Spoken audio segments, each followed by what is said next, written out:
I'm going to share with you exactly how I built a $1 million gym in 12 months with what I call the freedom formula. This is how I built my gyms and replaced myself from doing all the in the business work so I can focus on hitting that goal in less than a year. Some people say it's not possible. Some people say it's too hard, but I'm going to tell you how I did it in this video. So imagine you just opened your gym as an owner. You're signing 5 to 10 new members a month organically just from all the excitement. You see that you're getting great word of mouth. Revenue is climbing, and you're starting to build a great little community of early adopters who are aligned with the mission. Before long, you have your first 75 or 100 members. Everybody is staying and nobody is leaving. This is enough to cover the bills, and it feels great. You're doing it. You're seeing the possibilities. And then you pause and you think to yourself. You start to wonder, can this be it?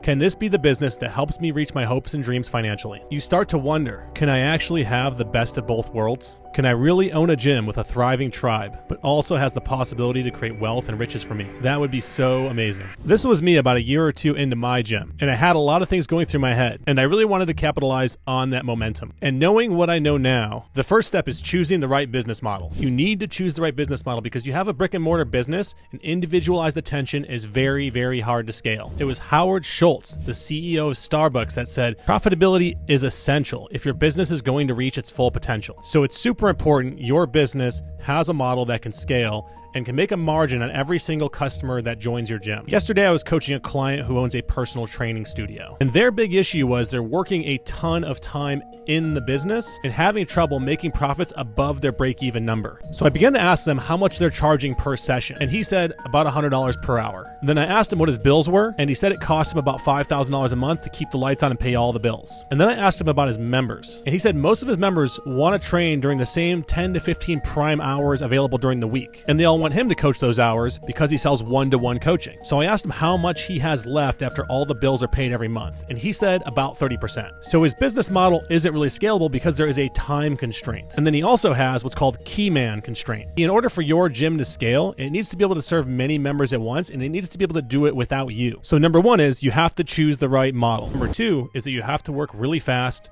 to clone yourself. If your goal is to keep your momentum and grow, then you need to be spending more time on things that generate cash flow for your business. Coaching every class, writing all the workout programming, putting all the program into your gym management software, handling all the billing and admin concerns, responding to every email and communication that comes in. If you keep doing these things, you're going to become the bottleneck of your business because every part of it funnels through you. Yeah, you feel busy and productive, but your business's momentum is going to start to slow if you don't focus your energy on growth. In my journey, I had this exact same thing happen with my gyms. We were stuck at 150 members for the longest time when I owned my CrossFit affiliate. And yet I was working 10 to 12 hours every day. We were profitable, so it was when I finally got off my wallet and hired a part-time admin that everything changed. So now that's the first hire I believe every small business owner should make, an admin. And if that admin can also coach and clean the gym, then that's awesome. But you need to look closely at the time you're spending every day and ask yourself, is this time spent keeping the wheels on or getting them moving faster? Because it's always easy to grow when you already have momentum.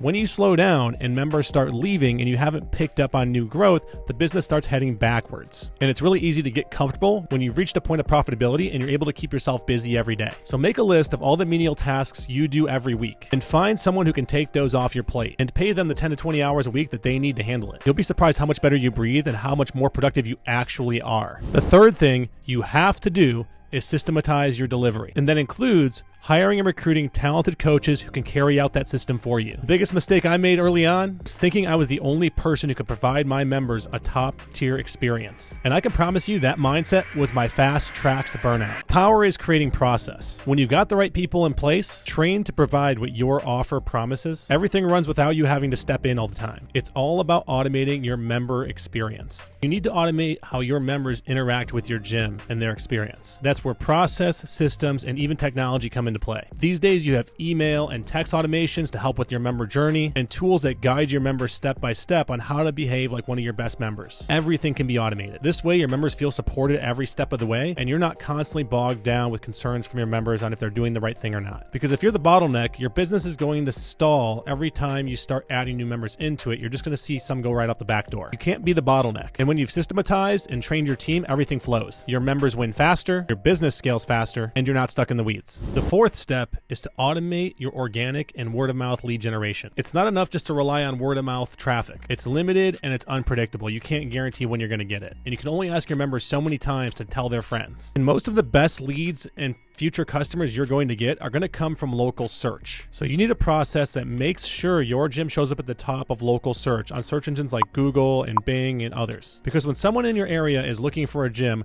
they're not going to work super hard to scroll down to try to find you. They're going to click from one of the first couple selections at the top that Google recommends based on reviews, reputation, authority, and your search engine optimization, what's called your SEO, which are things that you do to your Google business profile and your website to make sure it's Google friendly and they rank you better. But it doesn't stop there. The most important part is making sure that traffic gets directed to your landing pages and that those landing pages are optimized to convert those traffic and visitors into leads. If your website and landing pages are not optimized to turn traffic into opt-ins, then you're constantly losing out every month. Those visitors need to opt in and flow into your follow-up systems. This way you can get them scheduled to visit your gym. And this is where automation, systems like Gymnetics, really shine. By automating your organic lead generation, you're creating a constant pipeline of people searching for, finding, and opting into your gym. And that pipeline operates without you having to push it all the time. When your systems are dialed, more leads convert into members. And that's how you grow sustainably and predictably. The fifth step is systemizing paid advertising. So here's the reality. A lot of really good gym owners can grow their businesses organically up until a certain point, but then they hit a plateau. I've actually experienced this myself with both my gyms. In both cases, my gyms hit about 150 to 200 members, and then I was stuck. What I was dealing with was what the business world calls net zero churn. In short, the organic growth I was getting was no longer enough to keep up with the increased volume of churn from my new larger member base. It happens to every business. And that's why word of mouth and organic will only get you so far before you need to look at other measures of traffic. And that's where paid advertising comes in. It's the tool that punches through the glass ceiling. But just like everything else in your business, you shouldn't be the one setting up and tinkering with your ads every day. You need a system that automates your paid traffic channels. Whether it's Facebook, Instagram, or Google ads, you should have processes and systems in place that keep your ads running consistently every day. Your funnel should be optimized to attract the right people, convert them into leads, and push them directly into your follow-up systems. And just like the organic leads you get, the leads that come in off of paid traffic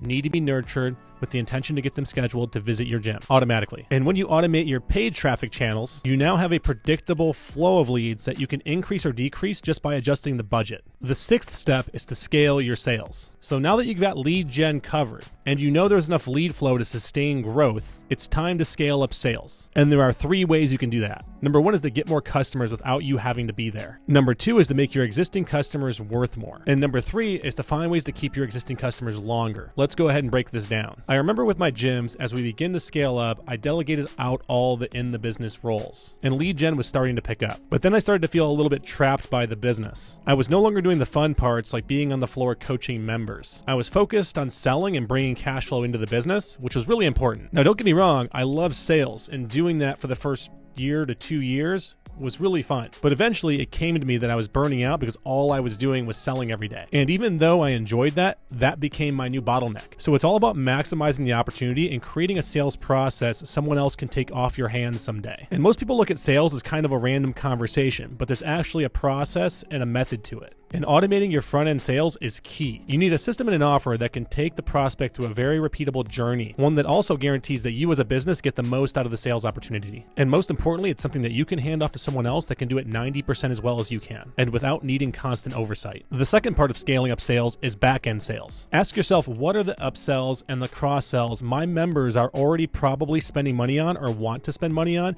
to further enhance and accelerate their experience and their goals and results? Then it's all about creating a process for offering those things at the right stages and right times when that member is likely looking for it. And the third part of scaling sales is retention, keeping your members longer. And this is arguably one of the biggest ones because you can sell all you want all day, but if your member churn starts to pick up and retention starts to dive, it can easily offset all the new growth that you've been working so hard to get. Churn rate is the biggest thing that will stall your growth. And I've experienced this with my own gym. There was a point where we got to 250 members and we were signing 15 to 20 new members a month. And we were trying to figure out why we weren't making any more money after a couple months of doing that. that. After pulling the reports, we found out that we were churning out the same 15 to 20 members that were leaving every month because their membership had just seen its day. So even though we were doing a fantastic job on lead gen and sales, we were hitting that net zero churn point. And as a business, it's a death sentence and you want to avoid it like the plague. And that's when I realized we needed to change our new member onboarding processes. And we also needed to enhance our member experience. We needed to find ways to create more cohesion between our old members and our new members. We also had to come up with better systems for retention, like pulling reports every week from all the members that didn't show up last week and didn't show up for Monday of this week and calling them Tuesday to get them scheduled for their class this week. We started doing more things to recognize members more for different events in their lives. We started to draw out our member journey for years out. In short, the things we did with our early adopters and our first members that got us to that first 150 or so members were not going to be the things that were going to work to keep our next 150 members happy and feeling like they belonged. So we had to do a deep dive on the different cohorts of members we had within our tribe. We had to ask ourselves, what were the similarities between our early adopters and our oldest members and this newer cohort of members who had a slightly different mindset? And once we did, our retention improved immensely and we were able to keep growing. Now, the seventh step is about leadership. Leadership is all about finding flow and alignment within your company. As you can see, there's a theme here in replacing yourself. And often it's the business owner that becomes the bottleneck. At some point, you have to step back from doing everything yourself. It's all about replacing yourself in the day-to-day operations so you can stop getting in the way of the business growing. And that's when things really start to get exciting and it almost feels effortless. You're no longer having meetings to try to figure out how to get everybody on board. You're no longer saying to yourself, man, I really can't get this coach to just fully buy in outside of them just coaching their class and going and working out in the corner by themselves. Instead, you have talented people who are drawn and choose to work with you. It's about hiring people who take agency and ownership over their role. And it all starts with you as the leader, learning how to paint a beautiful future-based mission for your business. It's no longer about the fickle result of helping people lose weight or get fitter or about some specific fitness methodology. It's no longer about why CrossFit is better than cycling or cycling is better than yoga or any of those things. It's all about enhancing people's lives and changing their world. And when you create a compelling vision like that, it draws really talented people to want to come work for you. They're not just showing up for a paycheck. They're driven by a mission and want to be part of something bigger. Too often, gym owners make this mistake. A good example is hiring someone just because they have the credential and they just happen to be there out of convenience. And that's where the problem starts. Just like any other hire, it's not enough to assume because they have the credential and they spent a weekend getting their certification that they're qualified to carry out your future-based mission. Instead, when you have that alignment with them,